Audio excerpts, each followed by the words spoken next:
live from Post Wrestling HQ. It's John Pollock, and it is Wai Ting, a refreshed Wai Ting, who is coming off night one of SummerSlam, and I think Wai has cracked the code at how to watch a WWE premium live event in 2025. He's gonna share his secret tonight. How are you, Wai? It's not much to share. I'm doing well, John. Yeah, doing well. You know, it was quite the show, very enjoyable. And I think I would have been stunned by that result if I didn't have a spoiler of a co-host like you to ruin it for all of us. Sorry. Boo this man. He ruined SummerSlam. Boo. Well, I think you did not ruin SummerSlam. Because tell people what time. This show started at 6 p.m. God knows what time in the afternoon if you were out of your mind watching a pre-show. What time did you sit down to watch SummerSlam tonight? So I was able to, get my son down for early bedtime today. So it was about 7:15. I probably started. Oh, 7:15. Okay. Yeah. Oh, I was thinking you weren't going to be starting this till 8 o'clock or so. No, I had to kind of rush, but okay. I did save an hour, 15 minutes. Okay. How quickly did you catch up to live from sitting down? I did. Oh, you didn't? I basically watch all the way till 10 o'clock. That's the delayed start. Okay. Well, You made good time overall. So yeah. Well, we have a 7-match show to go through, I guess, technically. And we are going to be getting into night one of SummerSlam momentarily. Do want to welcome all the people here on the Post Wrestling YouTube channel. It's where all the fun goes down. And do us a favor. Hit that subscribe button because we're going to be back tomorrow night, right after SummerSlam. Wai, what time is bedtime tomorrow night? Tomorrow should be fine. My mother-in-law will be helping out. So I think we could start probably right after the main event. Okay. And maybe a little bit at the end of the show, we'll just quickly remind people of the card tomorrow. Because some people watching this, they may have no idea what the matches are tomorrow. But that is for night two. How do you feel, Wai, at the halfway point of SummerSlam? I'll tell you, if they... Are you ready for this another night? I mean, I guess in previous years, we could have had, I don't know, a 10-match at SummerSlam, you know? I'm perfectly fine, digesting what we watch, talking about it, and then coming back tomorrow. Do you remember attending this very stadium and how many people? I hope the buses are running at a reasonable hour. I mean, it is a relatively early start or early end time compared to years ago in 2019. I think the people will be okay. Yeah, but that year's WrestleMania, everybody was stranded, basically. Yeah. Tyler, the driver, our MVP that year. That's correct. Shout out Tyler. Yeah. All right.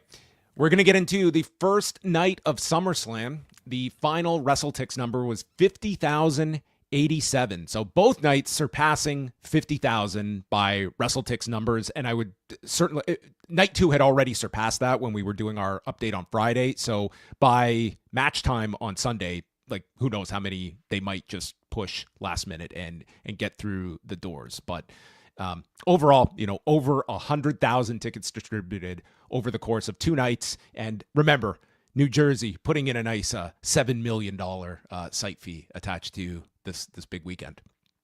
Is everyone off to Tony Hinchcliffe now? I'm sure somebody might be. Maybe they didn't get the memo. Is there anyone that maybe did not get the notice and they're showing up for Tony Hinchcliffe and they're going to be very disappointed? You know what? Ticketmaster emails might get sent to your junk folder. Maybe somebody is going to be disappointed right now. Well, the night was young when Breland saying God bless America, and we have Michael Cole and the man who is starting to become the announcer I fixate on the most, Wade Barrett. I think he brings out the extra on these big events where he just has some whoppers that come out on these broadcasts, and we will get to all of them. I mean, both of these men, they had quite the night. And then Wai, you were in luck. Your favorite comedian, Drewski, was part of the opening video package. Yep. And got great seats to the show. Yeah, I'm honestly so unaware and so unhip. I've never heard of this person. Oh, you're not familiar with Drewski? No, are you? Oh, I go way back with Drewski. This Is was he a funny? weird. Is he really funny? Well, he's a comedian, so I mean, yeah. Is he okay? He's funny. Okay. This opening video, it featured. It was Drewski talking about creating viral moments that are going to hijack your feed tonight. Yeah. This also featured a random Undertaker like FaceTime video that he had clearly just shot on his phone, and it looked so out of place. And they had several of those in there. Like I think they had Roman do one of these selfie videos. I mean, the whole theme is that what you're about to see on this show will end up on TikTok as some sort of viral moment. It's just weird having the fucking Undertaker shoot a selfie video with his like blue tinted IT glasses, you know, like looking like a computer coder. It's just weird seeing Undertaker in 2025 do all this. And then out comes our host who is introduced. It's Cardi B. And she gets into the ring. Who's ready to whip some ass? And she talks about who's here for Logan? Who likes Logan Paul? How about Randy Orton? I love me some Randy Orton. And she says that people are going to be talking about this forever. Forever this night. These next 3 hours. Forever. And is that so far off from the truth? I'm sure maybe in 25 years, you, John, will probably do a 4-hour history of SummerSlam recap talking about this very event. Oh, I hope not. I hope not. I hope I'm long gone by then. From doing retrospectives, not. Yeah, I hope I'm alive in 40 years. I think that's a reasonable ask on my part, but I don't know. Maybe I'm cutting it short. I don't know. All that to say, wait, it was last year. It might have been as far as a year out that they announced Cardi B hosting SummerSlam. And I would just say, yes, this is a great.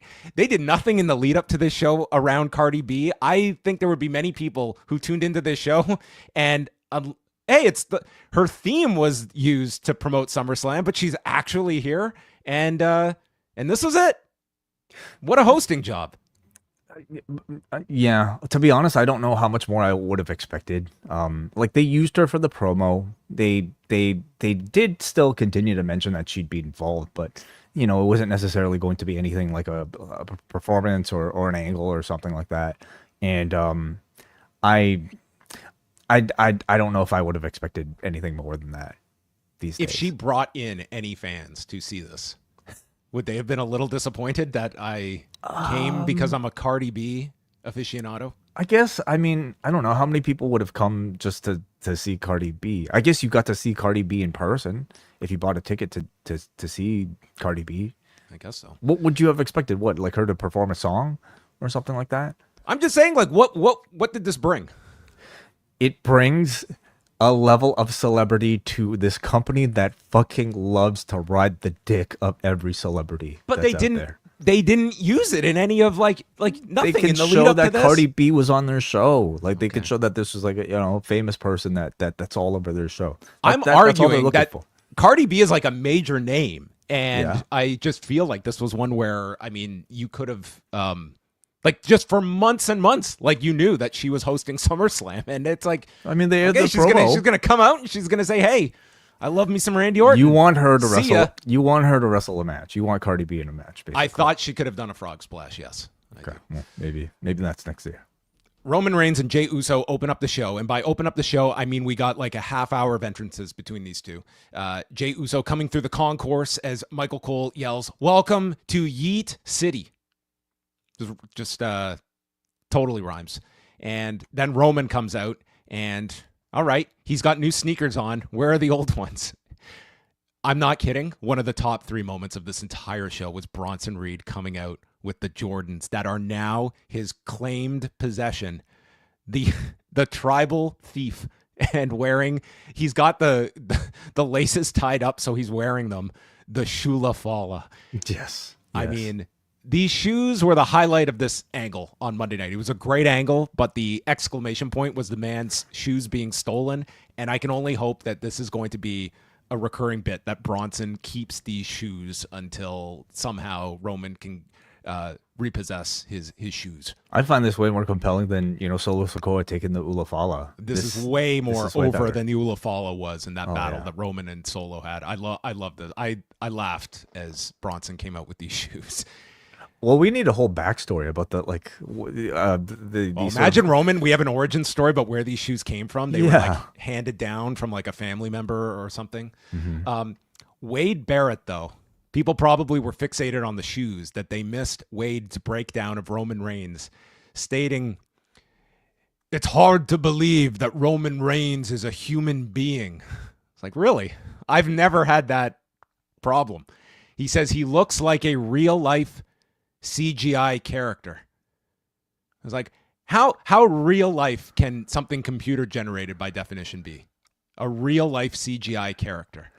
I know that he meant this as a compliment, but it was a very confusing one that this early and this much caffeine in my body, I was just fixated on trying to decode. I mean, I guess we've all seen plenty of AI imagery these days, and I guess like one of the qualities of current AI generated imagery is that like the people tend to have really smooth skin. There's And no so- way AI is this good that you could watch this on your screen and this wasn't inhibited by a human being. It's not that good. This is going to be a long review. I know. Sorry, we'll get going. This was about as long as the entrances for Roman and Jay. So he says that, this is all a result of ice cold confidence that Roman possesses. And we begin the match, and Roman and Jay clear the ring, so we get an encore, with Roman also calling for the encore. So the music starts up again, and the heels pull Roman to the floor. The music gets cut off, and the crowd is sad. So they take over, beating down Reigns on the floor, and then it's Bronson Reed hitting a senton to Jay, right out of the playbook of Hartley Jackson. And Breaker then starts singing toward Roman Reigns. He is the worst singer on earth, and that made this so great as he tried to sing. This was like Leslie Nielsen in Naked Gun singing the national anthem. Can you imagine that voice singing really anything? Like, can you imagine that voice at karaoke? Can you imagine a Steiner at karaoke? Yeah, I want it that way. Actually, yeah, I love that. Yeah, I'm sure Rick would. I don't know how Rick would fit in with karaoke. Mm-hmm. So they beat on Jay, and dude, you think like Roman, he's got like a night off here, and he's just in the corner. He's knocked off the apron, and it's Jay fighting, and finally he dives toward Roman, and Roman makes the big tag, and he comes in, and with Braun and Bronson on the floor, Roman decides, you know what? It's SummerSlam. Time to give these new kicks a lift. And he lifted himself off the mat, and he went for a dive over the top. And then his body told him, Roman, we're going to do a tope con hero, but you're not aware of it, because he overshot these two and then had to like flip his body over, and remarkably was able to flip himself. So he basically landed on his back. But this man nearly killed himself at SummerSlam. Like, if I'm Roman, Bronson Reed, you can keep those shoes. I'm gonna stick with these ones for good, because he jumped higher than I think he even. Dude, this was knew he like could. watching the Rocketeer. Okay, he's just launched into outer space. This was fucking Free Willy in the final scene, the orca jumping over the thing and Rest in to- peace, to Michael escape. Madsen. Yeah, like he jumped way higher than I think he ever thought he could. Yeah, I believe he could fly, and thankfully he was okay. And Wade confirmed this by stating, quote, Roman Reigns lives on. Yes, he did. He lived. So Reed then decides to try and one-up him, and he goes for a suicide dive, which ended up being a lot safer. They hit a Steinerizer onto Jay, and then Braun runs around the ring into a Superman punch. Reigns gets his revenge from Raw, spearing him through the barricade, and Reed calls for a tsunami to Jay.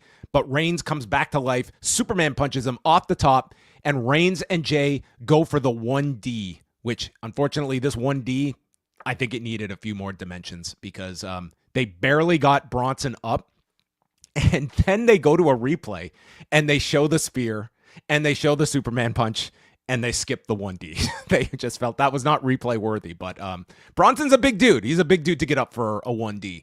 So Reigns saves Jay, and he ends up eating a spear by sacrificing himself for Jay. And then Jay throws out Breaker, spears Bronson, and hits the Uso splash, pinning Bronson Reed in 21 minutes and 7 seconds, kicking off the show with the second longest match on the show. Not including the entrances. No, not including the With the entrances, because that would probably take us to about 45 minutes. Yeah. This was almost the first hour of the show was pretty much Cardi B and this match. Mm-hmm. Hey, I thought it was a great stadium match, and maybe my point of comparison was probably the last time Jay and Roman had a match at SummerSlam, which was not a very good one in 2023. That's a low bar. If that's what it had to exceed, I don't know if it's... Honestly, I never know with these guys, because like a Roman Pace match could just be, just not a very good one. The same goes for Jay. But I think having Braun and Bronson there being so entertaining as these heels, Braun especially, they were able to provide a lot of compelling activity, and that just simply allowed the faces to come back with their big spots that made everybody that much more entertaining. I loved everything they did between Roman Reigns and Braun Breaker.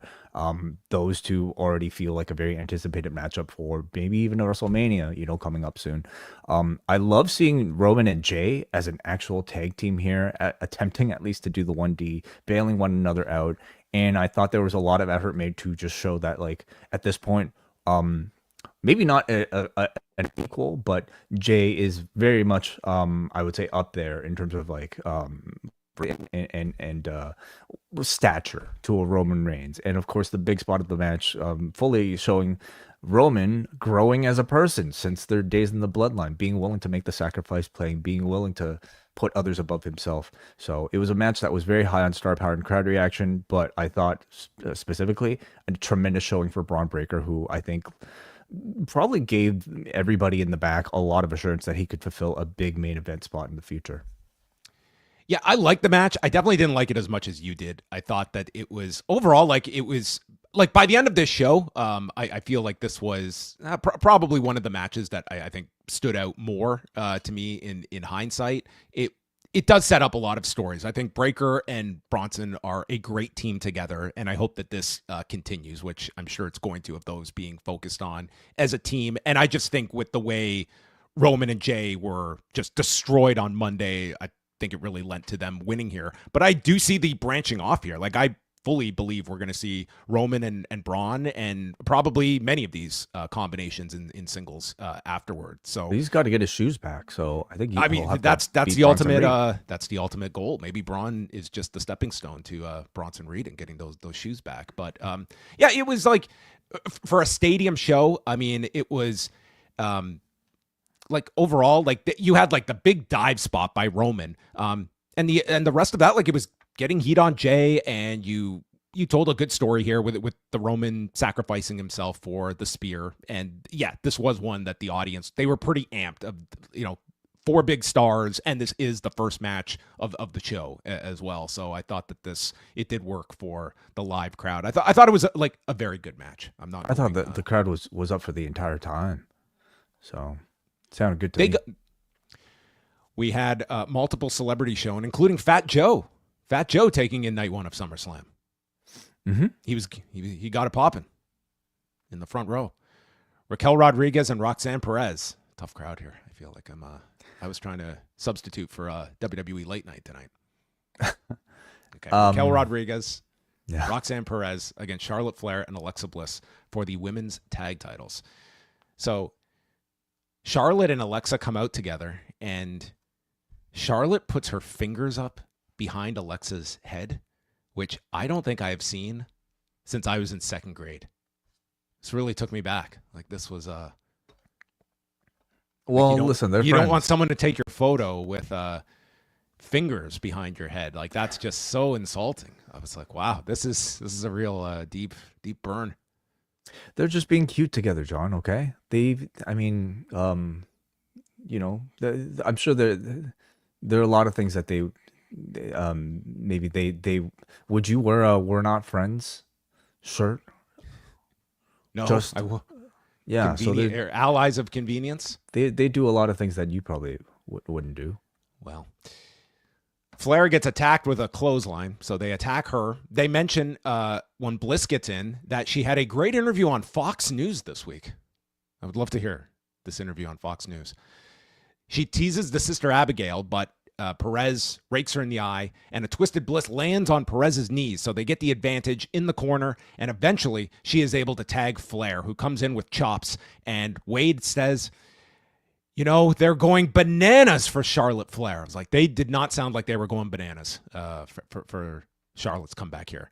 Flair hits a double moonsault, landing on both, and then Bliss comes in, and she goes to strike Raquel, who's got eyes in the back of her head because she moves out of the way, and Bliss drills Charlotte Flair right in the face with the idea, is this going to be the rift that is caused between the non-friends? So Flair is down, sells this punch like she's just been hit with a baseball bat, and it leads to a Tejana bomb and a Pop Rocks, but Bliss breaks up the cover, and the crowd cheers, hoping that they are still friends, and she just drags Charlotte to the corner. The referee being very liberal here with the lack of tag rope usage and who could be in the ring. We just turned it into a tornado tag and tags herself in. Perez runs into the right hand, and as she sets up for the Sister Abigail, Charlotte stands up in the corner. What's she going to do? Is she going to attack Alexa? No. Instead, she boots Raquel. The Sister Abigail is hit, and Perez eats the fall. 13:35, and the non-friends are now the tag champions as Flair forces a hug with Alexa Bliss as they win the titles. I like the outcome. I wasn't as high on the match, but what did you feel? I thought it turned out really well. I thought the action was just okay for the most part. You know, Roxanne, I think to me is awesome. She, to me, was the best worker in the entire match. I agree. She was very good in this, and that was, I think, the bright spot. I think Raquel has gotten better, but I still feel like she's not yet at the place where I think a giant in this division who's had years of experience should be. To me, she's missing a sort of like intensity and that somebody like, and even Nia Jax has been able to find, you know, for the role. But to me, the standouts of the match were, I think, the really well done teases of tension between Charlotte and Alexa. You know, despite how well the pair is connecting with the audience, the tension of one of them eventually turning on the other is always there whenever you have two single stars paired together. I thought it was pretty unexpected that they would do it so soon, but I actually love that they did introduce it here because to me it worked as a really nice surprise. I thought both teases were really well done. The errant right hand from Alexa, and then I thought what was a really well blocked and framed moment at the end with the Sister Abigail that I think could have otherwise turned out really bad in professional wrestling when you're trying to do this sort of like, is she looking at me? Oh, she's actually looking at that person. Like that sort of reveal can often be like kind of corny, but I thought it came across perfectly. So the outcome, I'm certainly in favor of. It cements their status as a team and continues the story of what is now like actually a hot tag team in this women's division. And how I don't know how many times in history we've been able to say that about the WWE women's tags. Yes. Do we have an official division now? So it's them. It's Raquel and Roxanne. Secret Hervis. The Secret Hervis, of course. They always count. Nikki Bella and who? Stephanie Vaquer. Are they a team? Are No? they Are they a team? What about the Dungeon Dragons or whatever it is? I mean, they are, I guess, technically a team. They're more into selling people. Natty wasn't even there. She was at Bloodsport. She was 1-0 today against Masha right. Slamovich. Yeah. Yes. Well, I'm guessing Raquel and Roxanne win it back before Liv Morgan comes back, but that's probably a long time from now. Then we go to the Talent Not Booked Lounge, where the New Day, Tozawa, Maxine, and the LWO are fighting over the last piece of Papa John's pizza. Uh-oh. And thankfully, Nikki Bella has secured additional pizza for them as she walked in to save the day. Tiffany Vaquer, right? That's a team now. Yeah, certainly. They're definitely a team now. I mean, credit to Nikki Bella for getting the line in on Raw and playing off of it. I thought that was very funny. The Vaquer, yeah, absolutely. Yeah. No, Nikki was they got their money's worth out of whatever they're paying Nikki Bella between this and the Maybelline ad. I mean, they're using her a lot for just selling shit we don't need. Maybe she's born with it. Maybe it's Papa John's. Yes. Mm-hmm. Karrion Kross and Sami Zayn is our third match, and Kross comes out with Scarlett. And earlier in the show, this was on the pre-show, that Sami Zayn was interviewed, and he was very upset because he was looking around the stadium and looking at all the promotional material and the titles that he is not challenging for, and he's pissed off that he's been detoured by Karrion Kross, and he's in this match that means very little. So, I mean, this was a great last-minute sell. Cole refers to Scarlett as a witch, and Wade is quick to correct him. She is the sinister siren.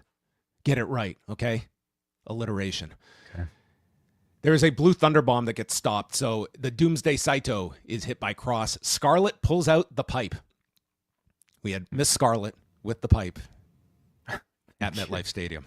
Yeah. And she distracts the referee as Kross tries to use the pipe, but is thwarted by a blue thunderbomb. Zayn starts stomping against Kross as the referee is warning Sami. Sami. This isn't the Sami Zayn I know who would stomp a man. And then he goes to check on Kross, so Scarlett places the pipe right in front of Sami Zayn. What's he going to do? Is he going to reveal his true self? And Zayn takes the pipe and he lifts it. And the children are yelling, "No, Sami, don't do it. Don't succumb to the darkness." And Cole literally asks, "Is he going to go to the dark side?" And he throws the pipe down to the floor. And yes, decency prevails, but he nearly gets rolled up for a 2 count. And Zayn comes back with an exploder. And this exploder nearly killed Karrion Kross, who got dropped on his head and left for the haluva kick, where Zayn pinned him clean in 8 minutes and 10 seconds. And we don't know what if this guy reportedly his contract is up, if he is sticking around. I would say if he was not sticking around, they certainly seem to end this one. And he never even had to say that Sami was right at the end of this. Wasn't that the whole stip? You're right. Yeah. What happened to that? I thought this was a very disappointing match by Sami Zayn on a pay-per-view and getting 8 minutes. I don't know. This program to me, this Scream TV match that got thrown onto this pay-per-view. I just found this to be pretty subpar. If this was a one-night SummerSlam, yeah, this would probably be on the SmackDown or Raw, coming off of SummerSlam and not on the show. It kind of felt like they put this on there to maybe pat the pay-per-view for a one-night event. It was ultimately a pretty forgettable match. All the way up until whenever they started doing the angle stuff with the steel pipe, I thought there was the drama of whether Zayn would turn. I think at this point feels really cliche and one-dimensional. Is the babyface going to use the weapon to cheat? I mean, I feel like it's been done to death at this point, and say it, Sami, say it. I ultimately found okay, the pipe spot was fine, but as if it wasn't clear enough, you had Michael Cole and Barrett basically shout at you, "Is he going to cross over to the dark side? Will he use the pipe?" I mean, not every. Think of some of the violent matches we have seen this man in. He's striking a man with a pipe like that. That's the demarcation line. Yeah. To me, one of the bigger issues, I know Kross has been doing so well in terms of just crowd connection or at least online. But to me, whenever he was in control in ring here, he's still not very fun to watch. There's just something I think that's not really clicking about his in ring, at least as a heel. So they kept this short, which I think was to its benefit, and we'll see what the future holds for those two, Scarlett and Kross. I mean, we got another tribute to Hulk Hogan, and specifically talking about his history at SummerSlam. And little did we know that he was the Undertaker of this event. He was undefeated at SummerSlam. Oh, okay. Yeah. How many? I wonder. Oh, I should know this, but it was under 10. It was like 5 or 6 or something like that. Yeah. So anyway. Okay. Randy Orton had the chance to end it, and he didn't. And Nick Bolet and his wife were shown in the crowd as they played Real American. They also promoted Triple Mania coming up August 16th, which is airing on YouTube. So during this 3 minutes, we went from Hulk Hogan tribute to Maybelline ad to Triple Mania and out to Psycho Clown with Mr. Iguana. That's right. WWE's YouTube, not Triple Mania. WWE's YouTube, correct. So this is probably going to be the most watched Triple Mania ever. Yeah, I would assume so. And I mean, we'll definitely have, I would say, their production all over it, unlike the other AAA shows that have happened recently. Do we get the revival of Conan and Corey Graves? I think that's a good question. Yeah, I think Corey for sure. I guess Conan may be a bit more of a question mark. I wonder Jeremy Borash, who's now kind of in charge of all of that. I wonder if he'll do it. Yeah, I don't know. Corey Graves was tremendous on that last show, and that really just got him out of now he's back. He's on Raw. He's in the good graces. Tiffany, Stratton, Jade, Cargill for the WWE Women's Championship. And Cargill comes out and she's in the colors of the Jamaican flag. And they show Cardi B in the crowd. And then Tiffany makes her entrance. And we get right into things. And early on, Stratton hits a swanton. And Jade manages to kick out at 1. Catches Tiffany off a handspring back elbow into the corner and just throws her down to the mat and lifts her up for the Eye of the Storm for a 2 count. Stratton comes back, Michinoku driver, hits an Alabama slam, which he had to struggle to hit, goes for the PME, and Jade gets the feet up, hits Jaded, but Stratton lands in the ropes from as Jade is going for the cover and where she had positioned her. So Stratton counters Jaded with this rolling bridge on top, takes the choke slam, and then Jade pulls her up onto the turnbuckle, and she attempts an avalanche version of Jaded when Tiffany counters it by flipping both of them forward and then hitting the prettiest moonsault ever in 7 minutes and 5 seconds. I have to say, I was very impressed with this. This was the match that we talked about, Way, as being one that, I mean, there was a lot of pressure, I think, on both of them. They kept this at a safe amount of time, and I thought that there was plenty of ambitious stuff that was put in here for Jade. I'm not saying this was the match of the show. It was not, but I would say of where my expectation level was, this outperformed it for me. I thought they did well with the match. You know, they created a pretty compelling, like, bell to bell, routine, I would say. To me, though, it was a match that I think did show the gulf of ability between the challenger and the champion here. I think Jade looked good here for I think a Jade Cargill. She continues to improve, but it's a very slow progression. And even though she's getting better, I still think she's far from the level they need somebody to be at to carry a world championship. Stratton, even though like she's still, I would say relatively new, and I think a lot of the match feels more like a gymnastics routine than an organic fight, she still pulls off everything with almost 100% accuracy. And a lot of it is very ambitious and very impressive. So unique counters and coming up with the flips. Like they're leaning on the strengths that she has, and like that's kind of where both of them are at this point. Stratton has a coordination that I think Jade is still lacking. So I think, like, mainly speaking about tonight's result, like I think Jade probably still needs to show a bit more consistency at a high level of performance in order to perhaps be trusted with a championship reign. And I hope she'll get there eventually, but I'm kind of glad they didn't crown her yet, because to me, that was almost a mistake AEW made with the TBS championship, because it's kind of obvious to viewer watching, whether or not somebody is a credible champion or not. Yeah, I like the match for what it was, and they kept this really quick, like 7 minutes. I believe this was the shortest match on the show. Second from the top is Randy Orton and the debuting Jelly Roll against Drew McIntyre and Logan Paul. Jelly Roll comes out and he starts singing Randy Orton's theme as he introduces his partner. We are also shown his wife, Bunny XO, in the front row. Michael Cole notes that Jelly Roll has lost 230 pounds to get ready for this match, and he is now down to 299 as of today, which was his goal, to get under 300. And Wade mentions Jelly Roll working with the likes of Matt Bloom, and wait for the name drop, Robbie Brookside. All right. Nice. That is an incredible amount of weight to lose. 230? He basically lost Bret Hart. Yeah, he lost a UFC heavyweight. yeah. That's insane. Yeah, so wow, what a transformation. Very, very incredible. So Logan, so that's the key to losing weight. Just get yourself a match at SummerSlam.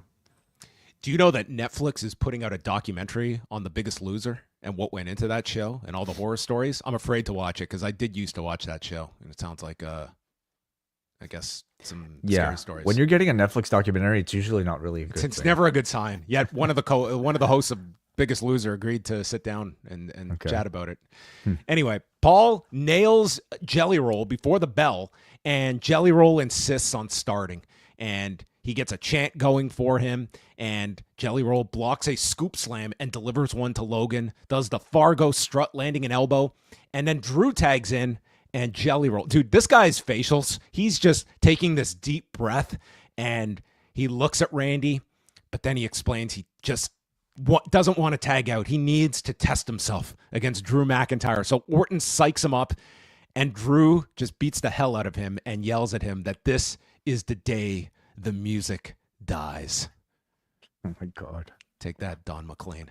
And Drew takes over. He knocks Randy off the apron and then runs at Jelly Roll, and Jelly Roll sidesteps and throws Drew over the top.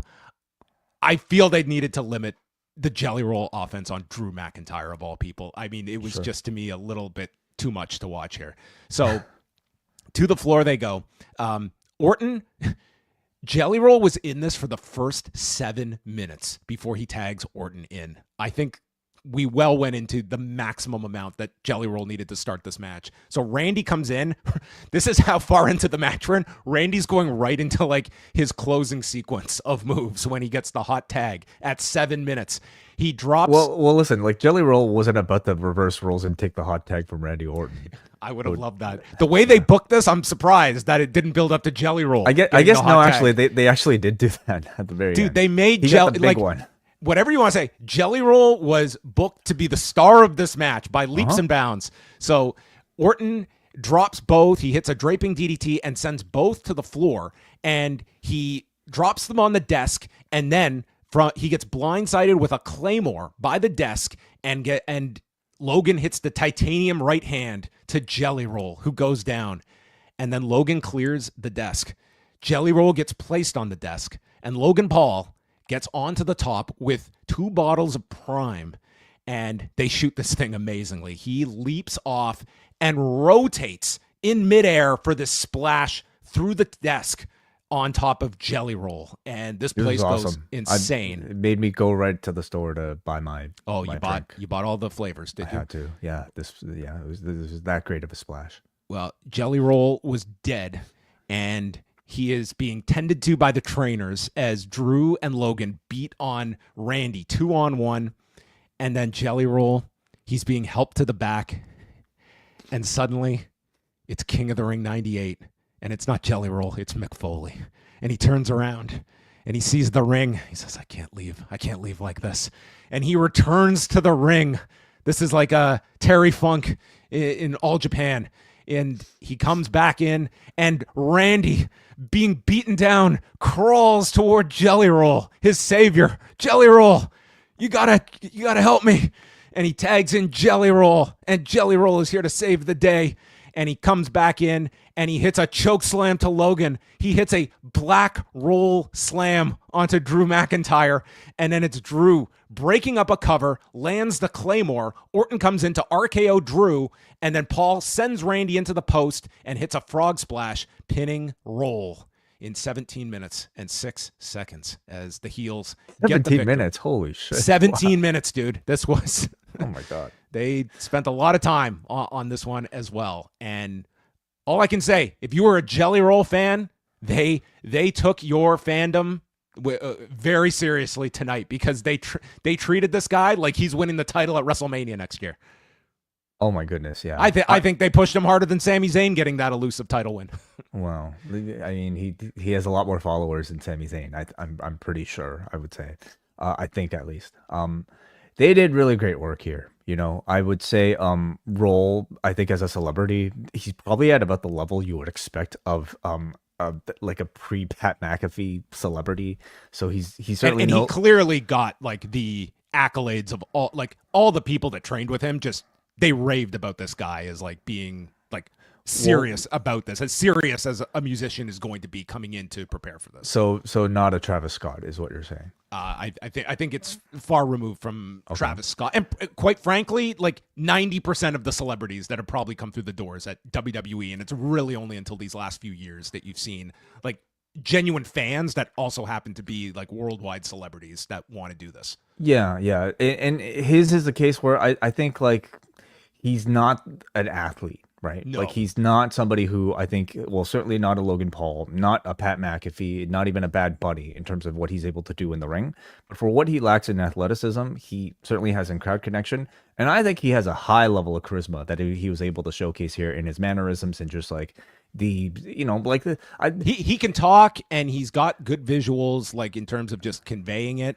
Like the athleticism is very low, and I think that will be people's critique of this match is just how much you could. But that's only because we've been spoiled by the Logan Pauls and like the Bad Bunnies. That's what you're stepping into. I mean, I think that's a totally fair comparison point if you're somebody that is being asked to sit down and watch a major match, and that's just going to naturally be what you compare it to. Sure, but it doesn't mean that you can't have a good performance, like by I think like the standard of what we've traditionally expected of a celebrity. Like there was enough physicality from him here to let them craft a compelling match around it all, and they used a lot of bells and whistles, like with the stretcher job and everything. And I thought it resulted in a match that was memorable and built to some excellent moments. It all really worked, like did the hot tag well, black hole slam looked good, choke slam looked good, and took the pin, didn't even, get the victory, which I think is perfectly fine. Because he's not. I think this would have been too much if even if it's Randy doing the pin. I mean, you could have gotten away with that, but and what are you building to? Like he's not. Well, that's it. He's unlikely. He might do another match, sure, but I think it's he better. Might, but in either case, Logan should be winning the first match. Either way, I would say up until this point in the show, I did not think this was like some excellent show up until this point, but the audience really did get from the splash through the desk onward and the stuff with Jelly Roll, like. The last couple of minutes of this, the crowd was pretty into this as well. Oh and my I God. think that's the most you can ask for in a match that you're laying this out with a guy who's never had a match before, that's out there for 17 minutes, and he was pretty much involved in the whole thing. Even when he was selling on the floor and being brought to the back, the focus was on Jelly Roll for so much of this. And some people might not care for that, but I mean, for what you were laying out here, it did work for the audience. To me, that's just like professional wrestling, taking somebody who's not used to being in this world and throwing them in and just kind of reacting to just the novelty of seeing a person completely out of their element try to perform. And I thought it provided a really exciting, one of the highlights of the entire show. They promoted Clash in Paris at the end of August 31st, which has a 2 p.m. Eastern start time. And also in this period, they did, much like on SmackDown, they showed highlights of Paul Levesque at the White House with Donald Trump. And they showed the highlights here on the screen, but not the live reaction. And you can see the videos. This was soundly booed in MetLife Stadium from the videos that circulated. So I think that was very interesting, and that was obviously a reaction they had to have expected. Yeah, obviously no surprise. I guess given the state, and just given the fact that they chose not to include the crowd audio here, nor show Linda McMahon, who was apparently at the show. Oh, okay, interesting. Yeah, what reaction would she have gotten? I'm not sure. If it was any other wrestler on the roster being a part of something like this, I wonder if they would have took the time to actually show it on their pay-per-view. But because Levesque is basically the company, he's the face of the company right now, I feel like they couldn't resist. This is Paul Levesque's maybe most visible moment in maybe, I don't know, mainstream. It's the most mainstream Paul Levesque, I guess, has ever been as a person. And it was either going to be him or El Grande Americano. Those were your options. And as a company, I guess, a company who loves to feature anybody with any sort of following outside of professional wrestling on their TV, you don't get more mainstream than, the White House, even as polarizing as a Donald Trump may be. Well, but that is a change, because they had plenty of opportunities over the last decade to attach themselves, and it's only now that they are openly promoting this on their own television and feeling like this is, there may be boos at our arenas or stadiums, but this is 5 years ago. There were times that the McMahon family, including Levesque, they went and visited the White House, and those photos were online, but they did not show that stuff on television. And now But a visit is different from actually being involved in whatever this campaign is. Well, right? I know WWE has been very much deciphering the level of what we can attach ourselves to. So, that's bullshit. Yeah, they are. They're directly attached. Into the main event, and the video package features the past summers of Punk. The best one being the Summer of Punk in 2005, of which we own zero footage of said summer of 2005. And we just got an image of Punk holding the redacted championship that they cannot refer to either. And then showing 2011 with the pipe bomb, and now 2025 as we go to Gunther and CM Punk for the World Heavyweight Championship. And we had CM Punk coming out in the Fantastic Four colors. Is this correct? Oh, is that what it was directly referencing? I think so. I guess so. Sure, it's Clobbering time. That's where. Yes, that's I his mean, thing. timely. If you're gonna do that, now's the time probably. Before you get sued. Yeah, I mean that could be coming. So the bell rings, and Michael Cole notes they are fighting for the richest prize on Monday Night Raw.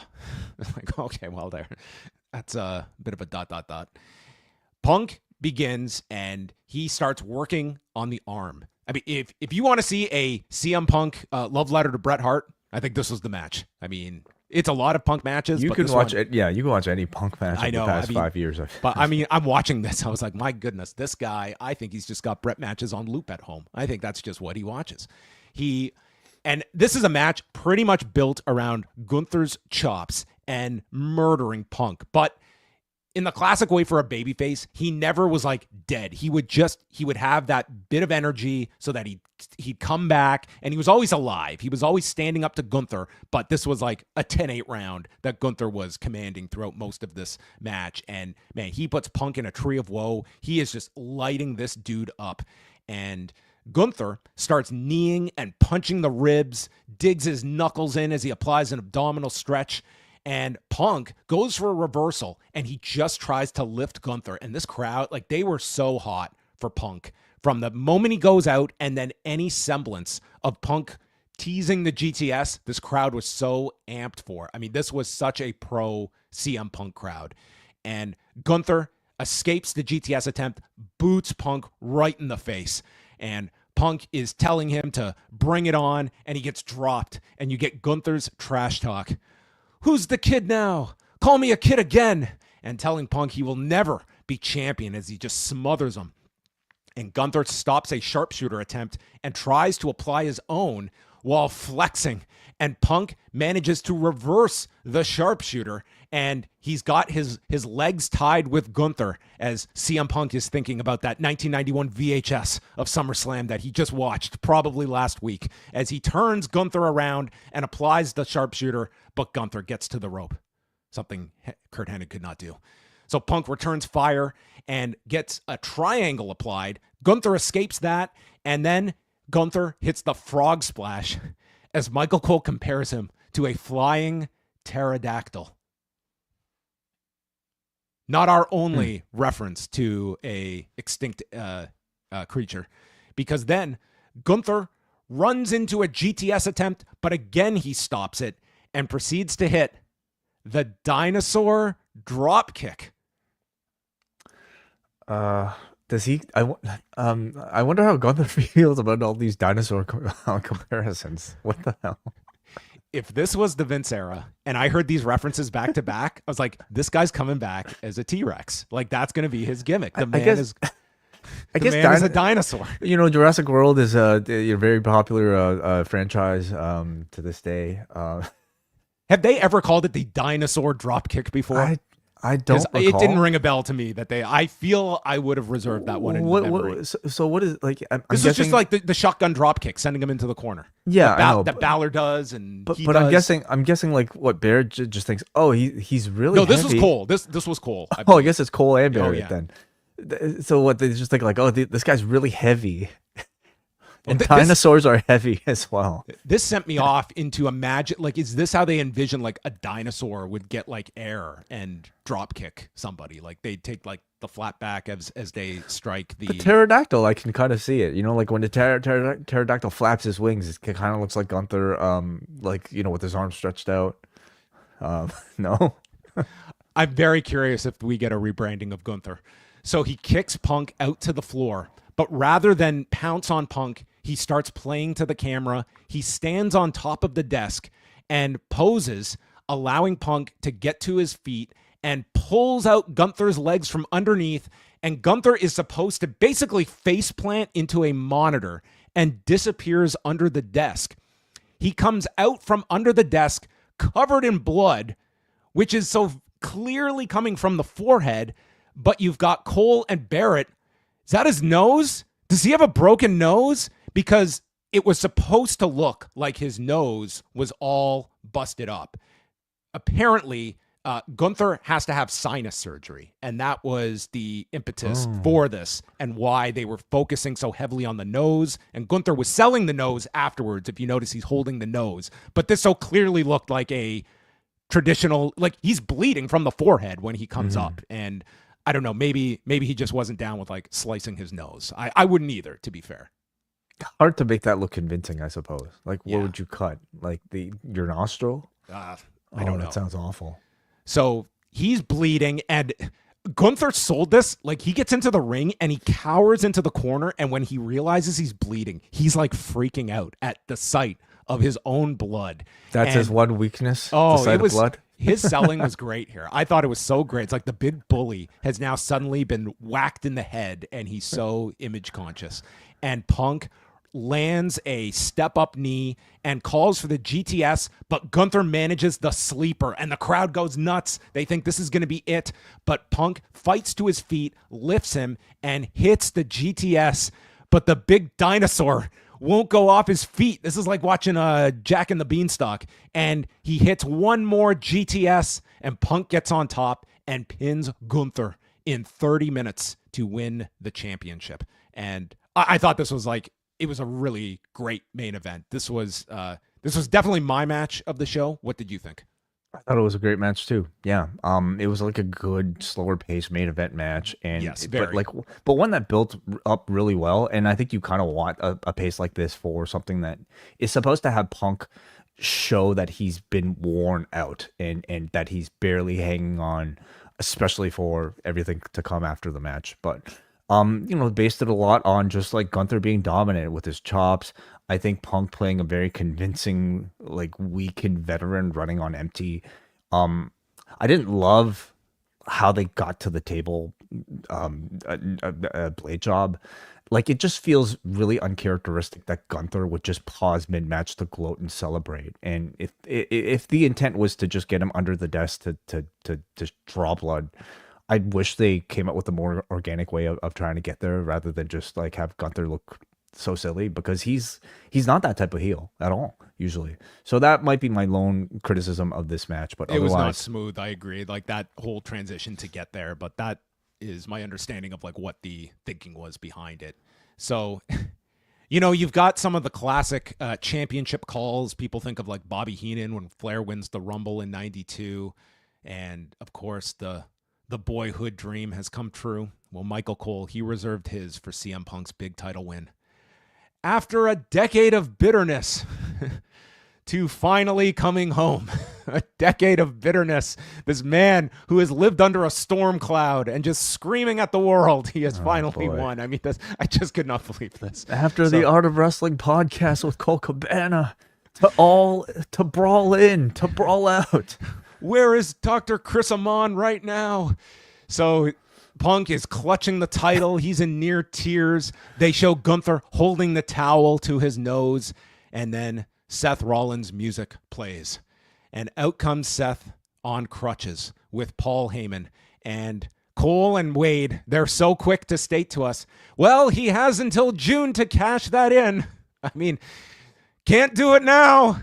And Rollins just stares at him and then turns around and he goes to head to the back when he pauses, drops the crutches, removes the knee brace, and proceeds down the ramp as Michael Cole is having convulsions, and he proceeds to attack Punk, nailing him with the briefcase over and over, but before he has cashed it in. So we have established, based on just the Naomi cash in, that you can use this as a weapon, but until you cash it in, you can't be disqualified for it. So the bell rings, Jessica Carr accepts the contract, and there's a stomp, and Punk's title reign ends in 11 seconds as he got to Was it 11 seconds?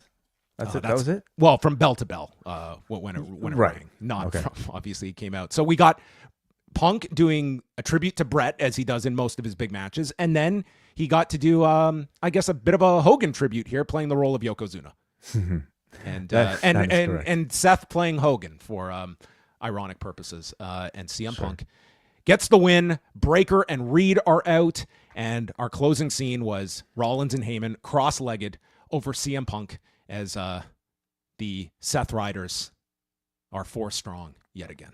Mm-hmm. Yeah. Honestly, wasn't sure if they were going to do it tonight or wait for it, but they chose to do it in the venue here. Can I just say, it would have been so foolish for them to overthink this. Like, this was the time to do it, and this would have been, yes, you would have got the big reaction no matter where you do it, but from my understanding, they never wavered. Like, this was from doing the angle at Saturday night's main event. Like, I was never told that they were wavering or not going to do it. And I think to their credit, like, this, to me, honestly, I did not think this was overall that great of a show. And the moment of this show is going to be this cash in. Like, this will be the enduring memory of this particular show itself. And when you just think about the character itself, it doesn't make sense to allow Punk to recover overnight just to do a cash in, or just to wait to another time. Did you catch? We don't have the heist of the century. This is now the ruse of the century. Oh, okay. Oh my goodness, what a ruse! What a ruse, John. They fooled everybody. They reshuffled an entire Saturday night's main event run sheet in order to lead up to this. They worked the co-host of the Rich Eisen show, John. All of it would have been a complete success if not for you. You should be ashamed of yourself. I had some ruse clues. I will say I thought the cash-in came off great. I thought this was, to me, like, you know, again, this is going to be the high point of the show for many people, and kicking off this big Rollins run, and I thought it was done really well for what you wanted to do, and to me, kind of capped off a show that I would say, if not for that main event, like, I did not think too highly overall of night one. I give them a lot of credit for the lengths they tried to go to set up the surprise for the conclusion of this first night of SummerSlam. I mean, to do everything they did in order to try to make people, you know, suspend their disbelief that a cash-in wasn't about to happen.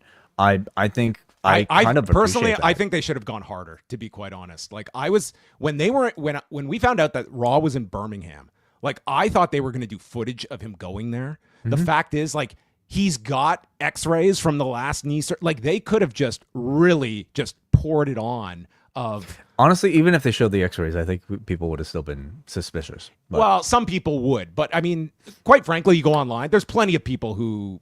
Oh, there were still a lot of people. Oh, they surprised a lot of people. And that's why they should not have been shifting this on just.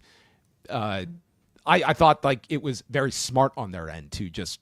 This was their plan, and they ran through with it. And now you've got, like, this is their biggest story going into the rest of the summer. Yeah, I guess I'm curious to hear from coming off of this if, like, there was, like, a minor injury at the very least that might have necessitated maybe, you know, like, some of the reporting that was out there as well. Or if it was just like he was healthy the entire time. I wonder if we'll hear anything about that. But I kind of thought, like, all of it showed a great attention of detail that I don't think we've been used to. And it made for a really nice big cash-in moment to close the show. And what do you see coming out of this? So Gunther, I guess, getting his nose surgery. So he probably will be off the map for a bit. But then you got Punk and Rollins, clearly the next feud.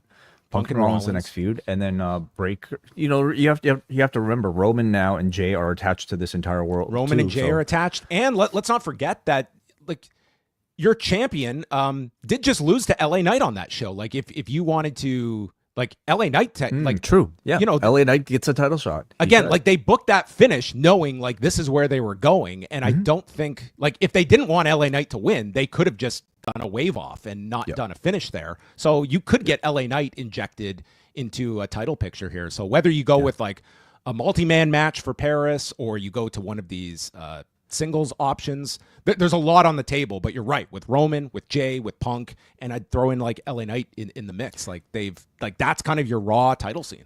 Yeah, and we are, I guess, I mean, we're many months away from War Games, but not really that far away. You know, only a few PLEs away. That I think they might be able to peak this with this crop of people involved in a match like that.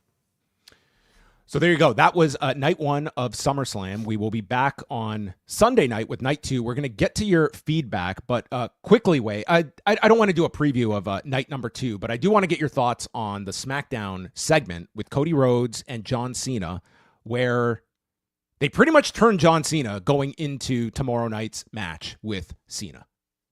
Yeah, I thought it was really bold of them to do, and I thought it made for something like a really interesting talking point that is having people both suspicious and also just accepting of what they're watching.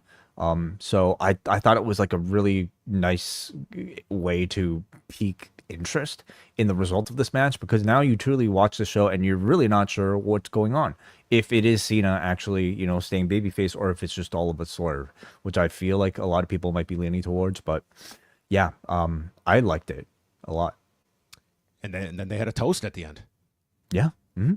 The real American beer. So I think they wanted this to feel like this is going to be their big do-over from WrestleMania, and I think we'll have a better assessment of this after SummerSlam and see how this comes off.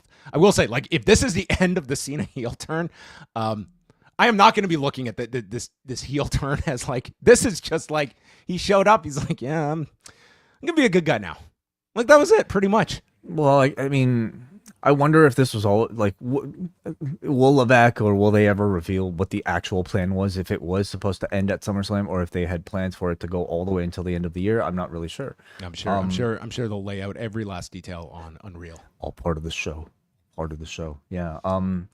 I mean, isn't that better than, like, you know, not listening to the crowd?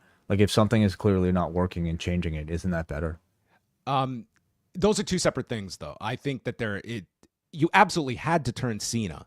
But you cannot tell me this is like some great storytelling in terms of how they got here and what they have done. Like, this just to me was, I don't know. I have not looked too highly on this whole Cena heel run. And if this is the end, yes, it's the right move to make.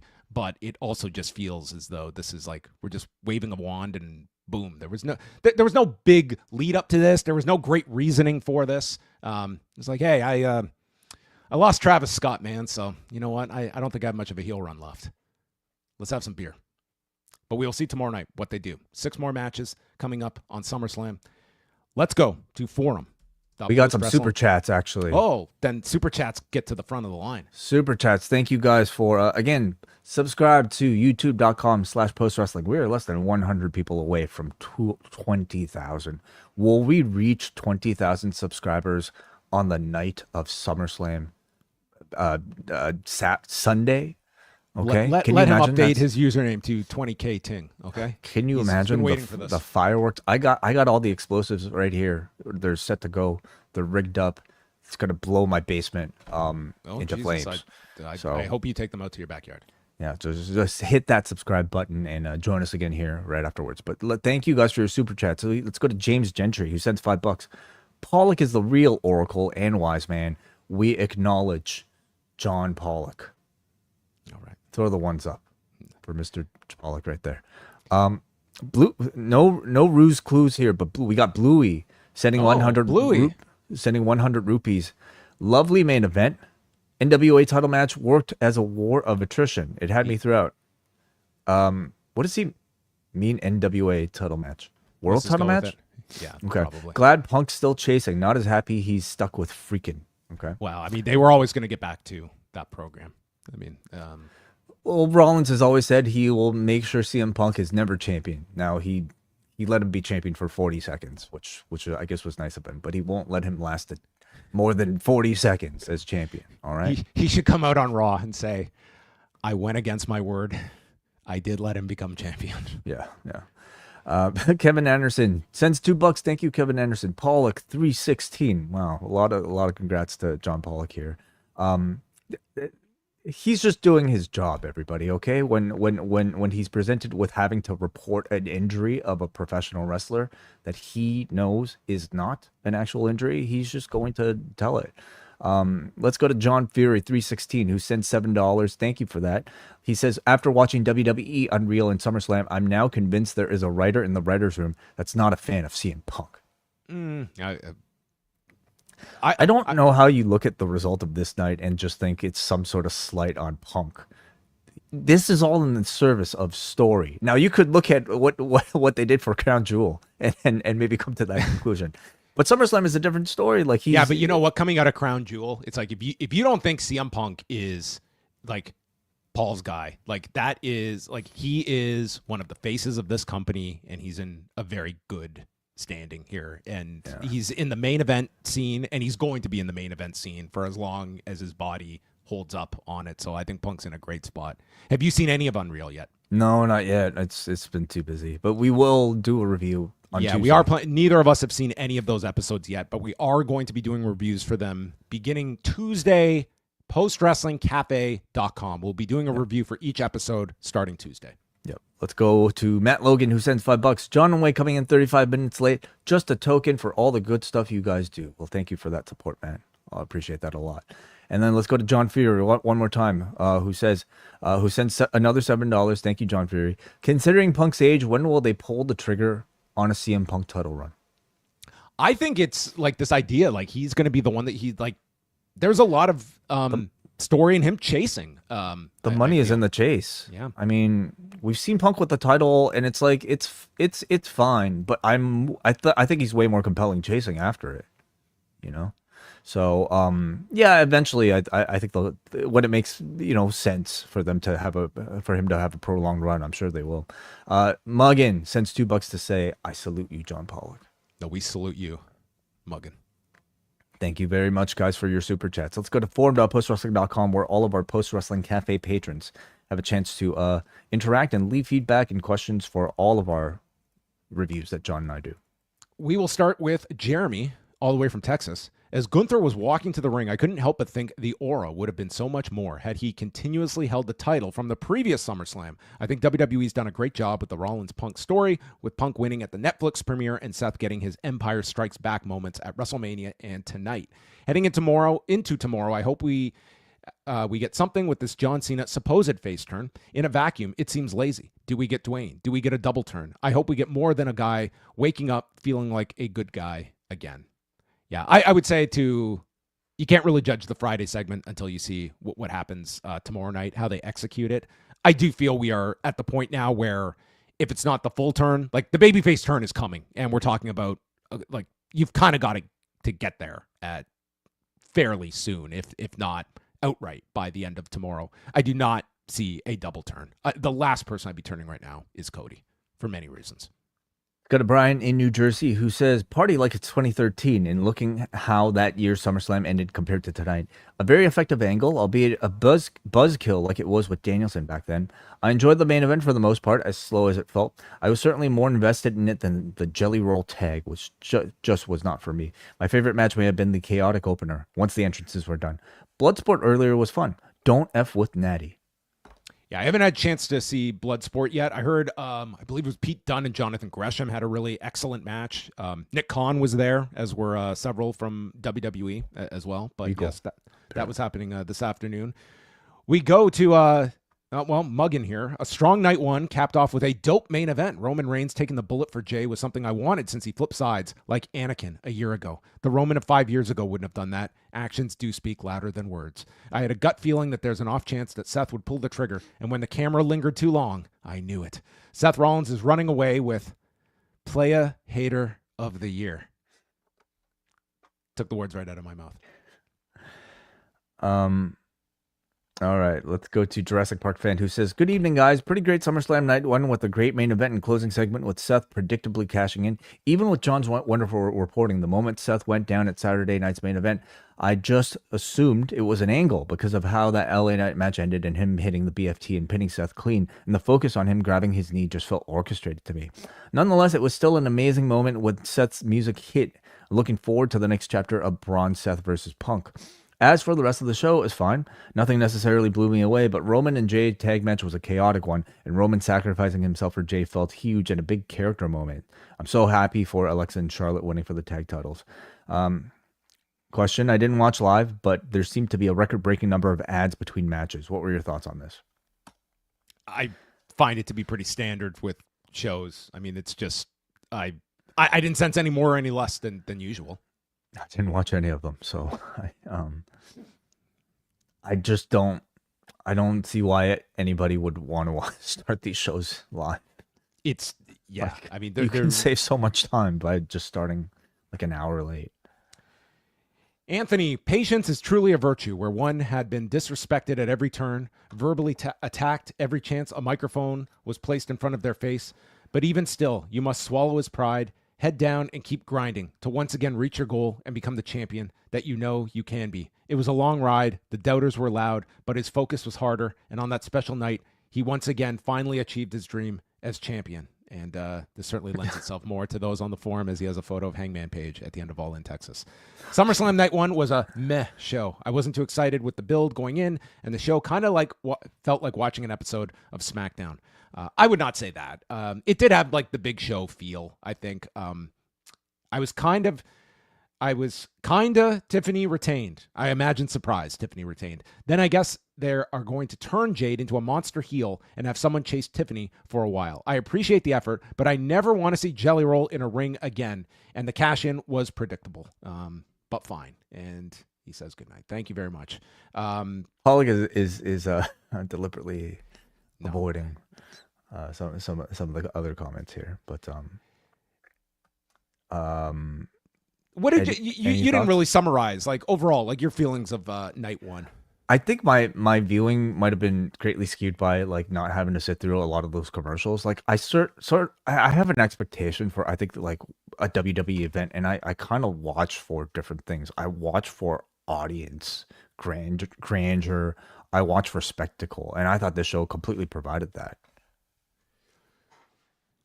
Yeah, I mean it had like the feeling of like a significant show, and I'm sure that will be replicated tomorrow night as well. I do feel I would be very surprised if tomorrow is not maybe the better like wrestling show of the two, when like I think people have high hopes for the women's title. The TLC match is probably going to be totally insane as well, but we will see. There was good on this show, and there was stuff that I found to be just kind of skippable overall. The Kross Zayn match I thought was very skippable. Like Stratton Jade I thought was a perfectly like it was about as good of a match as I think I expected those two to have. I thought Roman and Jay and Braun like certainly delivered in terms of just like how reactive the crowd was. So all in all I thought it was a satisfying show. Yeah, I would say for me, it was like the last, whatever it was, half hour or so, 45 minutes of the show that to me was the strongest between the main event, the cash-in after. It ended on a big high, at least for me. So there you go. That is night 1 in the bag. And we are going to be back tomorrow night, right after SummerSlam, night 2, to go through everything happening at MetLife Stadium. Way, thank you so much. I know... Guys, Way has an incredibly intense schedule, and he makes it all work for you, the listener/viewer. So we thank you. No more intense than I think most people, but like 6 o'clock is tough. These 6 Eastern start times. How does Clash in Paris work for you at 2 p.m. Eastern time? What is that? Bit better. That's okay. All right. Yeah. All right. We are gonna say goodbye. Hey, did you hit subscribe yet? Did you? We're waiting. 20K. We better have 20K, or maybe we just won't come back tomorrow, but we will. So good night, goodbye, and we'll chat with you after night 2.